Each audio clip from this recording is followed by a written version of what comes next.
Welcome to the News Hour. The House of Representatives has returned to Washington for the first time in nearly 2 months, set to vote to end the nation's longest ever government shutdown. This is a live look at the House floor as they debate the shutdown deal ahead of votes expected later tonight. Our congressional correspondent, Lisa Desjardins, is back from Capitol Hill and joins us now. It's always good to see you. So, Lisa, the big question, does Speaker Johnson have the votes? Most Democrats will be no, but House Republicans say they do have the votes. Here's how Speaker Johnson put it earlier today. I just want to say that we're very optimistic about the vote tally tonight. We think this is going to happen, and we're sorry that it took this long. So Republicans are going to deliver for the people. We're ready to get back to our legislative agenda. We have a very aggressive calendar for the remainder of this year. Helping him is Johnson has committed to allow a vote later on to take out an unpopular provision in this deal. That's that provision that allows senators who were not notified, but investigators accessed their phone data, allowing those senators to sue for up to $500,000. That is very unpopular in the House, and Speaker Johnson is going to allow a vote to take that out later. So that kind of quelled some dissent on that end. But otherwise, it does look like, for now, this is on a glide path to track, to be signed by the president tonight, and then government would open fully tomorrow. Democrats, as you well know, made this about health care, the spike in the Affordable Care Act subsidies. We know that many Americans are about to see their premiums increase. What are Republicans saying about that? Right. Our congressional producer, Kyle Maduro, has been talking to people with me today about this. I want to talk about the landscape in general. The House is really the heavy lift here when it comes to dealing with health care problems.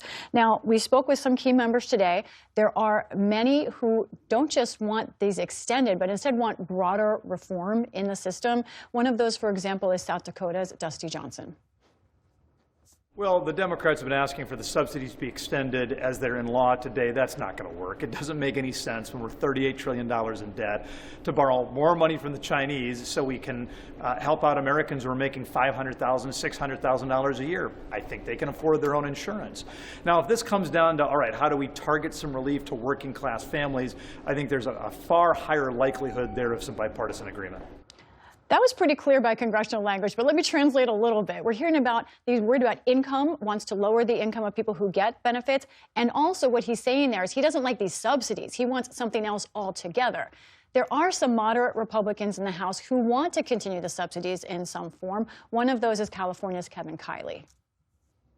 I don't have any clear lines in the sand. I mean, we chose 2 years in our extension, which I think, makes a lot of sense. But there's going to need to be a compromise, and I think that's going to need to include the length of the extension, as well as the reforms like preventing fraud, like placing some cost controls in place in terms of eligibility. He's someone who's an example of a Republican who sees urgency now, who wants to get talks going right now.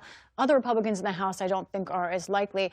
There's a political issue in the House. This is one reason Johnson was happy to not have this vote, because there are some House Republicans who just want to eliminate the Affordable Care Act altogether. So what's happening here is that while Senate Democrats may want to get something done by December, talking to these Republicans, and another one, Stephanie Bice, who's in leadership, it's hard to see that happening in the House by that timeline.